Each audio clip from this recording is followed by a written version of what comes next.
تجری من تحتها الانہار ومساکن طیبہ فی جنات ذالک الفوز العظیم۔ فرمایا اللہ تمہارے گناہ معاف کرے گا، اللہ تمہیں جنت عطا کرے گا جس کے نیچے سے نہریں ہیں۔ فرمایا بہترین قسم کے وہاں محلات ہیں، ومساکن طیبہ، فرمایا بہترین قسم کے وہاں محلات ہیں، فی جنات عدن، جنات عدن ایک اور مقام ہے، جنات عدن میں ذالک الفوز العظیم، فرمایا یہ ہے کامیابی، یہ کامیابی تمہارا رب تمہیں بتا رہا ہے۔ یہ کامیابی نہیں ہے کہ نمازیں چھوٹ جائیں، فرائض چھوٹ جائیں اور بندہ غفلت میں پڑا رہے اور غفلت میں اس کی زندگی گزر جائے۔ اللہ رب العزت نے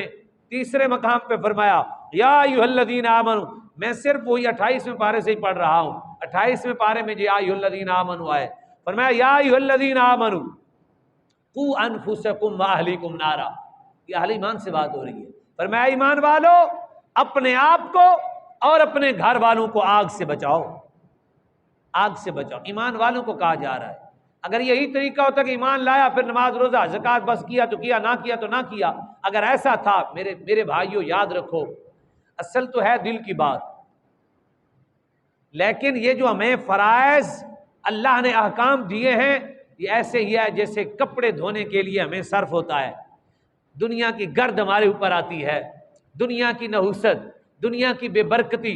اور دنیا کے مسائل، بندہ آتا ہے وضو خانے پہ بیٹھ کے اپنے گھر میں بیٹھ کے بہترین قسم کا وضو کرتا ہے، وضو کر کے رب کریم کی بارگاہ میں کھڑا ہو جاتا ہے۔ میرے کریم محبوب کی حدیث ہے، میرے آقا نے فرمایا تمہارے گھر کے سامنے صاف و شفاف خوبصورت پانی والی نہر گزر رہی ہو اور 5 مرتبہ تم دھاؤ، نہاؤ، غسل کرو تو کیا تمہارے اوپر کوئی میل کچیل رہے گی؟ صحابہ نے کہا نہیں۔ میرے آقا نے فرمایا پھر 5 نمازیں ایسے ہی ہیں، تمہارے گھر کے سامنے، تمہارے جسم کے سامنے صاف نہر گزر رہی ہے، پاک صاف، آؤ اور ڈبکی لگاؤ، پاک ہو کے واپس ہو جاؤ، پاک ہو کے واپس ہو جاؤ۔ نماز ایک پاکی کا ذریعہ ہے، دل کو، روح کو پاک کرتی ہے، بندے کو اللہ کی محبت کی راہیں دکھاتی ہے، اللہ تبارک و تعالیٰ کے قریب کرتی ہے۔ بندے کو پتہ ہوتا ہے میں صرف دکان چلانے نہیں آیا، ایک میرا رب بھی ہے، میں صرف اس دنیا میں کھانے پینے نہیں آیا، یہ تو جانوروں کا کام ہے، میں ایک میرا رب بھی ہے، اس کی فرما برداری بھی ہے، میں تو صرف یاریاں نہیں نبھان آیا، یار آوے تے ایئرپورٹ تے راتی 3 بجے پہنچا ہوئے تے نماز واسطے اگر مولوی اذان دے کے کبے حی علی الصلاۃ حی علی الفلاح تے پھر 4:45 بجے بھی نہ جاوے اور وہاں جا کے 20 منٹ مسجد میں نہ لگائے اور ایئرپورٹ پہ 3 گھنٹے 4 گھنٹے بیٹھا رہے، یار بلائے تو گلی میں بیر 2 گھنٹے بیٹھا رہے، رب کہے حی علی الصلاۃ حی علی الفلاح، آؤ بھائی کامیاب ہو جاؤ، آؤ بھی بخشش لے لو، آؤ بھی معافی لے لو، آؤ سجدے کرو پاک ہو جاؤ، بندہ وہاں بیٹھا رہے، وہاں بیٹھا رہے لیکن اٹھ کے نہ آئے کہ کوئی بات نہیں ہے۔ میرے بھائیوں بڑی سمجھنے والی باتیں ہیں، اللہ نے فرمایا خود بھی آگ تو بچنا ہے تے اپنے گھر والوں نو بھی ان کو بھی بچانا ہے۔ کیسے بچائیں گے؟ ان کو نماز کا کہنا ہے، ان کو دین کا کہنا ہے، انہیں دین کی طرف راغب کرنا ہے، اسلام سمجھانا ہے، دین سمجھانا ہے تاکہ دین اسلام پر عمل پیرا ہو جائیں، اللہ کے حکام و فرائض بجا لائیں، اپنی اولاد کو تعلیم دینی ہے، انشاءاللہ تعالی برکتیں ہی برکتیں ہوں گی۔ فرمایا جس کا ایمان والوں کو ڈرایا جا رہا ہے وقودها الناس والحجارہ، فرمایا اس کا ایندھن انسان اور پتھر ہیں۔ یہ دنیا کی آگ کا ایندھن تیل ہے، گیس ہے، لکڑیاں ہیں، اس طرح کی اور چیزیں جس کو آگ پکڑتی ہے۔ آخرت کی جو آگ ہے وہ کس کو پکڑے گی؟ انسان اور پتھر کو، اس کا ایندھن ہی انسان اور پتھر ہے، اس نے لگنا اسی کو ہے۔ یہاں کیونکہ آگ کا ایندھن انسان نہیں ہوتا تو پہلے آگ جلانی پڑتی ہے، پھر کوئی چیز ڈالی جائے جو ایندھن نہ ہو پھر وہ جلتی ہے، لیکن جہنم اس کا ایندھن یہی ہے، انسان اور پتھر۔ اور یہ بات کس سے ہو رہی ہے؟ آپ سے اور مجھ سے، اہل ایمان سے۔ ہم نے اپنے بچوں کو بچانا ہے آگ سے۔ کیسے بچانا ہے آگ سے؟ ان کو ہم نے تعلیم دینی ہے، نماز سکھانا ہے، دین سکھانا ہے، امام الانبیاء صلی اللہ علیہ وسلم کی محبت سکھانی ہے۔ فرمایا علیہا ملائکۃ غلاظ شداد، فرمایا وہاں جو فرشتے مقرر کیا ہے نا بڑے سخت ہیں۔ جہنم پر یہ بات کس سے ہو رہی ہے؟ یہودیوں سے نہیں ہے، عیسائیوں سے قرآن مجید میں یا یہودیوں سے بات ہوتی ہے یا عیسائیوں سے ہوتی ہے یا کافر مشرکوں سے ہوتی ہے یا منافق سے ہوتی ہے یا مومنوں سے ہوتی ہے، انہی سے بات ہوتی ہے۔ اب کس سے بات ہو رہی ہے؟ آپ نے خود سنا، آیاتی اہل ایمان سے بات کی جا رہی ہے، اور ان کو بتایا جا رہا ہے کہ جہنم میں آگ ہے، اور آگ کا ایندھن انسان اور پتھر ہے، اور وہاں فرشتے بڑے سخت مقرر ہیں، علیہا ملائکۃ غلاظ شداد، سخت فرشتے ہیں، لا یعصون اللہ ما امرہم ویفعلون ما یؤمرون۔ فرمایا وہ، اللہ اکبر، فرمایا وہ اتنے سخت ہیں کسی کی کوئی بات نہیں سنیں گے، جو اللہ نے کہا ہے وہی کر کے رہیں گے، ترس نہیں کھائیں گے کسی کی بات۔ یہ اللہ تعالی ہمیں سمجھا رہا ہے کہ اعمال بجا اس طرح لانے ہیں۔ اور اس آیت کے بعد اللہ تبارک و تعالی نے ایک آیت چھوڑ کے اگلی آیت میں اللہ نے فرمایا یا ایھا الذین آمنوا توبوا الی اللہ توبۃ نصوحا، فرمایا اے ایمان والو اللہ کی بارگاہ میں توبہ کر لو، اللہ کی بارگاہ میں معافی مانگ لو، اللہ کی بارگاہ میں جھک جاؤ، مالک کے ہو جاؤ، توبۃ نصوحا، سچی توبہ کرو، دل سے توبہ کرو، دل سے تمہیں توبہ کرو۔ نمازی نہیں تھا تو یہ کہ میرے بھائیو، یہ اے مقدسہ آپ میں سے مجھ میں سے اگر کوئی ایسا ہے جو نماز میں غفلت کرتا ہے تو یہ اللہ کا کلام ہے، ابھی سے ہم مل کر توبہ کر لیں، سچی دل سے توبہ، کہ آج کے بعد جو مرضی ہو گیا۔ شیطان نماز کے ٹائم ہی گاہک زیادہ لاتا ہے، یہ شیطان کا شروع سے کام ہے، یہودیوں کو اس نے اس طرح ہی غرق کیا ہے۔ مچھلیاں اسی دن کو آتی تھی جس دن کو یہ شکار منع تھا، اس دن زیادہ آ جاتی تھی، تو شیطان لاتا ہے تاکہ اس کی نماز رہ جائے، نمازی ہے تو جماعت سے رہ جائے، جماعت سے رہ جائے ثواب پورا نہیں ملے گا۔ اگر کچا نمازی ہے تو اس کو ذرا مصروف کر دو، دیکھے گا آدھا گھنٹہ رہ گیا، چلو کوئی گل نہیں یار، اثر دی پھر کٹھی پڑھ لیں گے۔ وہ کچا نمازی ہے تو اس کی نماز ہی رہ جائے گی، پکا ہے تو اس کو جماعت سے کہے گا جماعت سے رہ جاؤ، چلو پورا ثواب نہ لے سکو، وہ گھاٹا کرنے۔ اللہ نے فرمایا توبۃ نصوحا، یہ توبہ کرنی ہے نا رب دی بارگاہ کہ یا اللہ اج تو بعد میں نماز نہیں چھڑنی، پھر دلوں کہنا ہے، پھر مالک بھی مالک ہے، الا من تاب وآمن وعمل صالحا وعمل عملا صالحا فاولئک یبدل اللہ سیئاتہم حسنات۔ اللہ فرماتا ہے کہ پھر تمہارے گناہ جو ہے نا، گناہ ان کے بدلے میں بھی یہ صغائر کا مسئلہ ہے، جو گناہ اللہ رب العزت کی نافرمانی میں ہوئے اور جو ہمارا ذاتی مسئلہ ہے وہ گناہ، فرمایا وہ گناہ ہم نیکیوں میں بدل کے تمہیں نیکیاں عطا کر دیں گے۔ کیسی کیسی نعمت ہے، رب اتنا رحمان ہے، اتنا رحیم ہے، وہ اتنا کریم ہے، ایسا رب العالمین ہے، معافی بھی دی، گناہوں کا حساب کر کے نیکیاں بھی عطا فرما دی، فرمایا موجیں کرو، نیکیاں بھی مل گئی اور تمہیں، لیکن توبۃ نصوحا، سچی توبہ ہونی چاہیے۔ فرمایا عسیٰ ربکم ان یکفر عنکم سیئاتکم، یہ قریب ہے تمہارے، دور نہیں ہے، تمہارے قریب ہے، اور تمہارا رب تمہارے سیئات معاف کر دے، تمہارا رب تمہارے گناہوں کو معاف کر دے گا۔ اے دور نہیں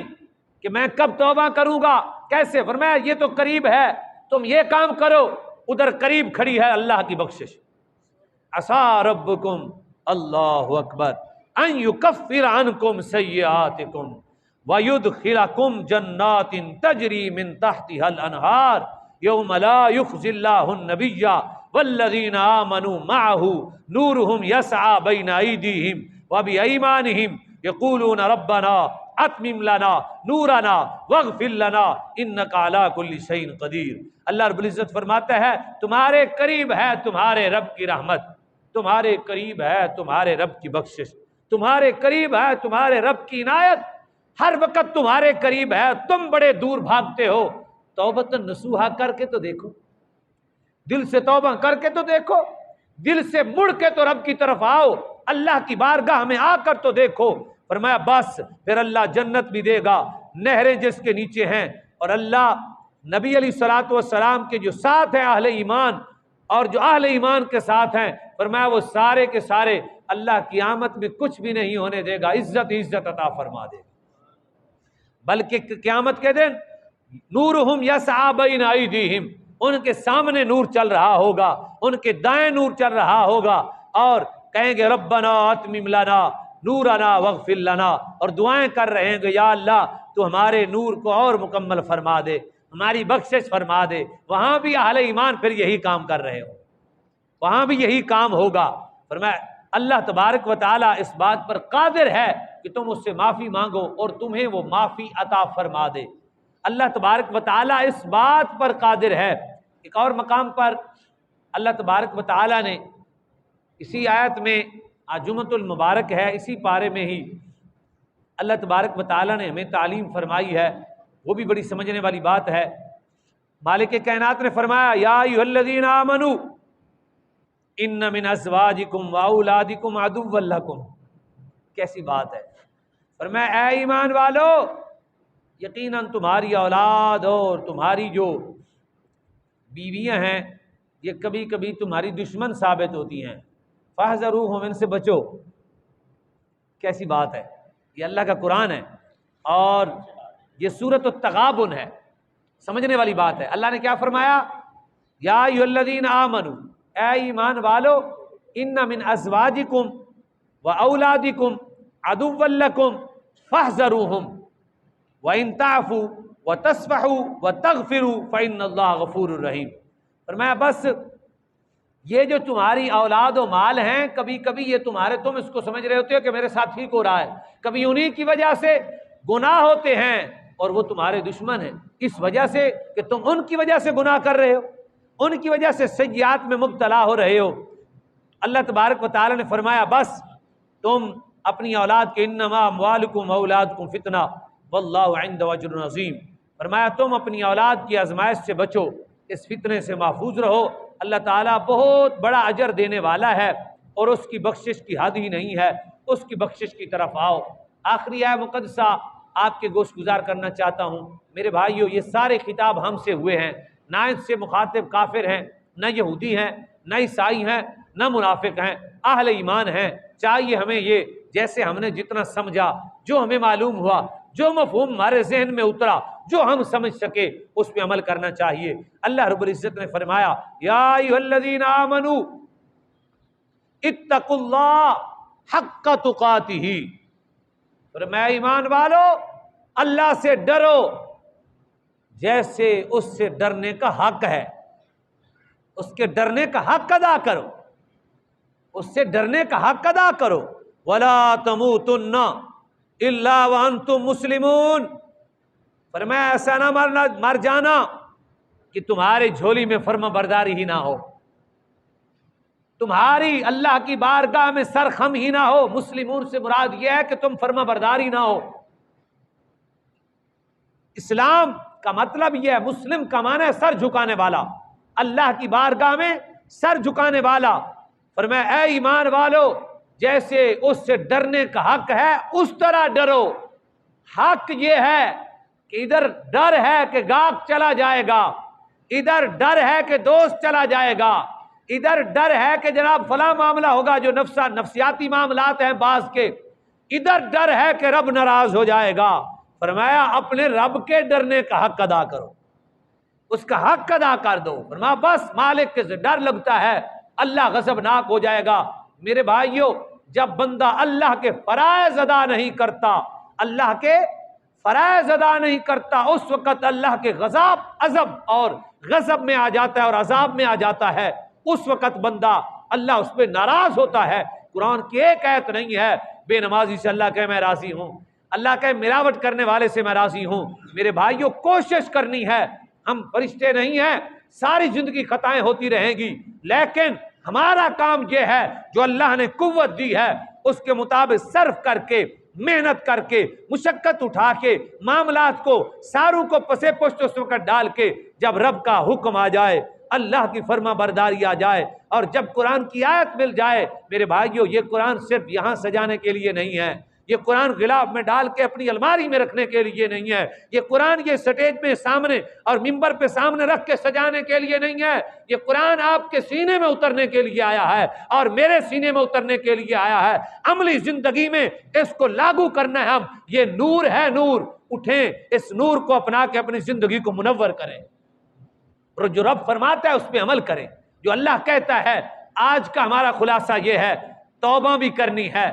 اور اسلام پہ مرنے کی کوشش کرنی ہے، اللہ سے ڈرنے کا حق ادا کرنا ہے، جو رب نے دیا اس کو خرچ کرنا ہے، مال و اولاد کی وجہ سے غفلت نہیں کرنی، خسارے اور نقصان سے بچنا ہے اور اپنے خود بھی بچنا ہے، جہنم سے اپنی اولاد کو بھی بچانا ہے۔ یہ میرا رب ہمیں تعلیم دے رہا ہے، اور قرآن مجید میں فرمایا یا ایھا الذین آمنوا اذا نودی للصلاۃ من یوم الجمعہ، فرمایا جب جمعہ آ جائے، آسان ہو جائے، پھر اپنے معاملات کو پسے پش کر کے رب کریم کی بارگاہ میں جھکنا ہے، پھر خیر کو لینا ہے، پھر فضل کی راہ کو اختیار کرنا ہے۔ تو میرے بھائیوں، ہمارے لیے آج کی جو نعمت ہے وہ اللہ کی بارگاہ میں اس زندگی کو اچھا کر کے گزارنا اور کوشش کرتے رہنا کہ میرے رب کا فرمان کیا ہے۔ اللہ کے حضور دعا ہے اللہ تعالی ہم سب کو ایسی فرما برداری دے آج کے بعد کہ اس کی ناراضگی کبھی ہماری طرف متوجہ ہی نہ ہو۔ آمین وما توفیق الا باللہ۔